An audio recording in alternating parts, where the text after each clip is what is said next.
नमस्कार दोस्तों, स्वागत है आप सभी का आपके अपने official YouTube channel part education पर। दोस्तों कैसे हैं आप सभी लोग? हमें बहुत ही ज़्यादा आशा है, आपसे उम्मीद है बढ़िया होंगे, मस्त होंगे।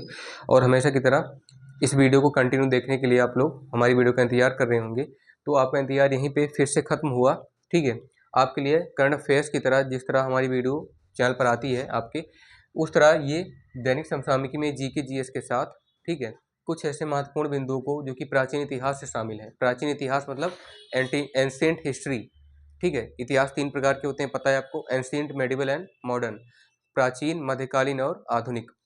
तो ये प्राचीन इतिहास से संबंधित है। ठीक है, प्राचीन इतिहास मतलब एंशिएंट इंडिया, एंशिएंट हिस्ट्री। तो बहुत ही ज़्यादा महत्वपूर्ण बात आपके लिए ये है कि सरकारी और प्रतियोगी परीक्षा के लिए बहुत ही महत्वपूर्ण है। तो आपको इसको जो है स्किप नहीं करना है। एक से लेकर के मतलब एक पॉइंट से लेकर के अंत वाले बिंदु तक, लास्ट वाले पॉइंट तक देखना है आपको। तो आइएगा, बेसिकली वीडियो में फोकस किन चीज़ों के बारे में किया गया है बारे में। आज 17 फरवरी दिन मंगलवार का है। तो इस दिन हम जो है मंगल करते हुए जीके जीएस के साथ में, ठीक है, इस वीडियो को जो है समझेंगे। तो प्राचीन कवि और उनके संरक्षक, जैसा कि प्राचीन इतिहास में बताया गया है कि बहुत ही पहले के महान लेखक हुए हैं, महान कवि हुए हैं। तो जिस तरह महान लेखक और महान कवि हुए हैं तो ऊंचे ऊंचे पद पर हैं, ऊंचे पोस्ट पर हैं किसी, ठीक है, किसी राजा के सभा रत्नों में से एक हैं। ठीक है, तो वो राजा चक्रवर्ती सम्राट हो या फिर मुस्लिम यानी इस्लाम धर्म का कोई राजा हो या फिर हिंदू सनातन धर्म का कोई हो, सभी कवि या सभी लेखक अपने अपने राज दरबार के महत्वपूर्ण कवि हुए हैं। तो उनमें से किस तरह से ये हुए हैं, ठीक है, किस दरबारी के, किस राजा के, ठीक, कवि हैं, आइएगा उनको जानते हैं। तो प्राचीन कवि उनके संरक्षक, ancient poets and their protectors. Ancient poets and their protectors, ठीक है, प्राचीन कवि और उनके संरक्षक। तो पहले प्राचीन कवियों में से पहले ऐसे कवि आते हैं, ठीक है, जिनका नाम क्या है, यहाँ पे बताया जा रहा है कालिदास। कालिदास जो कि आपको पता होगा विक्रमादित्य, ठीक है, विक्रमादित्य के 9 सवारत्नों में से एक का नाम कालिदास।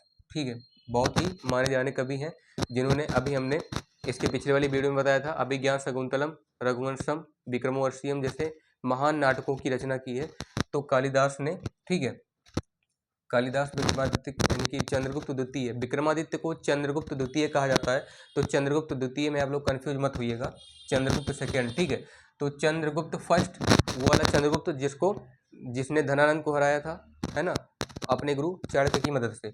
अब चंद्रगुप्त द्वितीय की बात, तो चंद्रगुप्त फर्स्ट के जाने के बाद चंद्रगुप्त सेकेंड आता है और इस चंद्रगुप्त सेकेंड को ही विक्रमादित्य कहा जाता है। ठीक है, वही विक्रमादित्य जो आप लोग कहानी में पढ़ते हैं, विक्रम बेताल। ठीक है, ये वही विक्रमादित्य है। और चंद्रगुप्त द्वितीय के संरक्षक मतलब चंद्रगुप्त द्वितीय इनके संरक्षक हैं, किसके? अपने कवि के। हर एक महान दरबारी अपने कवि का संरक्षक होता है, क्योंकि उनके संरक्षण में है उनके, ठीक है, उस राज्य के महान राजा के प्रतिनिधि में है। ठीक है, वो सवा रत्नों में से एक है, तो इसलिए हर एक कवि का अपना राजा संरक्षक है। तो कालिदास के संरक्षक राजा कौन है, प्रोटेक्टर कौन है? चंद्रगुप्त द्वितीय। दूसरा है बाणभट्ट। बाणभट्ट का नाम आपने सुना होगा, ये हर्षवर्धन के, ठीक है, सभा रत्नों में से एक थे, जिनका नाम क्या है, बाणभट्ट। इनके संरक्षक कौन है? हर्षवर्धन। तो the protector of Banabhatta is Harshvardhan, Harshvardhan है। The protector of Kalidas is Chandragupta द्वितीय, Chandragupta second, which is called Vikramaditya. ठीक है, and Kalidas is one of the 9 gems of Chandragupta second या विक्रमादित्यास कोर्टियर। कालिदास चंद्रगुप्त द्वितीय अर्थात विक्रमादित्य के 9 सवा रत्नों में से एक थे। तीसरा है सोमदेव। सोमदेव किसके संरक्षण में थे? राजा कौन थे? विग्रहराज चतुर्थ। ठीक है, विग्रहराज चतुर्थ जो है सोमदेव नाम के एक कवि के संरक्षक थे। विग्रहराज चतुर्थ आपको दिख रहा होगा। ठीक है, तो सोमदेव प्रोटेक्टर वॉज विग्रहराज चतुर्थ। उसके बाद आते हैं चंद्रबरदाई। ठीक है, चंद्रबरदाई का नाम आपने सुना होगा, पृथ्वीराज चौहान। इनके संरक्षक कौन है चंद्रबरदाई के? पृथ्वीराज चौहान। पृथ्वीराज चौहान का नाम आपने सुना होगा। इनकी एक वीडियो बहुत ही प्रसिद्ध है कि मतलब ऐसा माना जाता है कि पृथ्वीराज चौहान जब भ्रमण करते हुए अपने राज्य से जंगलों से होते हुए जा रहे थे तो एक गुफा में इनको अश्वत्थामा के दर्शन हुए थे। ठीक है, ऐसा माना जाता है।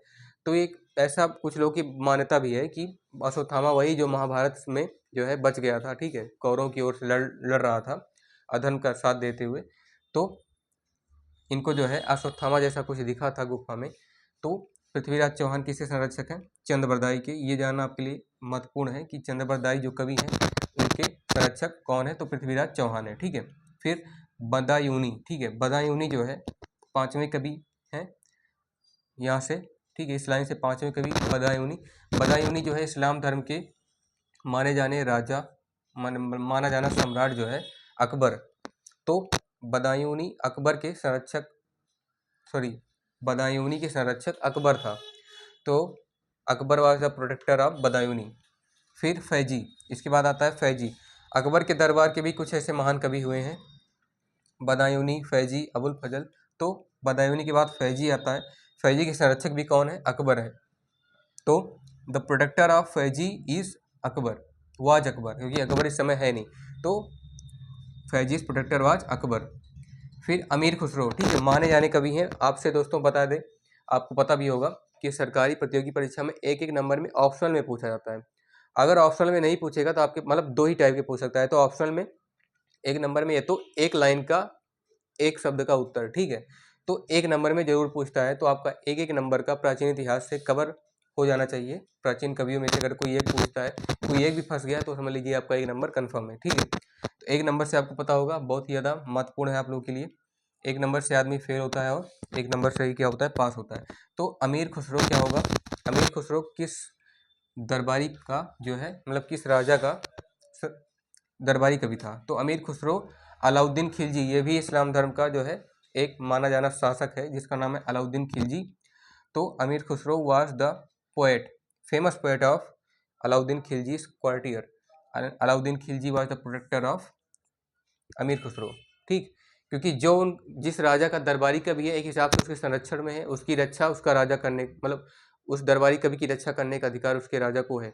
तो इस हिसाब से उसका हर एक कवि अपने राजा का क्या हुआ, मतलब दरबारी कवि तो है ही, और हर एक राजा अपने दरबारी कवि का संरक्षक हुआ, यानी कि प्रोटेक्टर हुआ। ठीक है, उसके बाद सबसे लास्ट वाला ऑप्शन आपको सबसे लास्ट वाला जो दिख रहा होगा पॉइंट, ठीक है, अबुल फजल।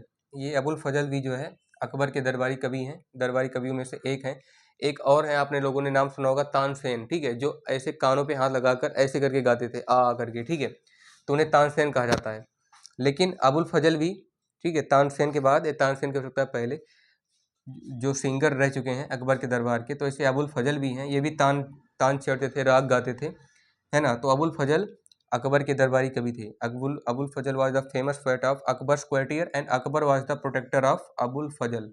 इतना आप लोग ध्यान में रखिए। ठीक है, तो अच्छा दोस्तों, आप लोगों ने वीडियो को यहाँ शुरुआत से लेकर के अंत तक, एंड तक, लास्ट तक देखा होगा आपने, आपको समझ में आ गया होगा। ठीक है, कि मेरे पूरे पूरे पॉइंट का कहने का क्या मतलब है कि जितना भी तक मैंने आपको बताया आपके दिमाग में चिप की तरह सेव हो गया होगा। एक बार आपको रिस्टार्ट करके प्रोसेस करने की ज़रूरत है और उसको डेटा को फिर से रिपीट करने की ज़रूरत है। अगर समझ में नहीं आया है, इसमें कोई मिस्टेक वगैरह दिख रही होगी तो आप लोग कमेंट में बताना ना भूलें। चैनल पर पहली बार है तो सब्सक्राइब जरूर कर लीजिए, वीडियो को जितना ज़्यादा हो सके लाइक कीजिए, शेयर कीजिए। ठीक है, कमेंट में बताइए कि आप लोगों से जो है कहाँ पे आप लोगों को समझ में नहीं आ रहा है। तब तक आप लोग पढ़ते रहिए, मस्त रहिए। ठीक है, मिलते हैं आपसे नेक्स्ट वीडियो में। जय हिंद, वंदे मातरम।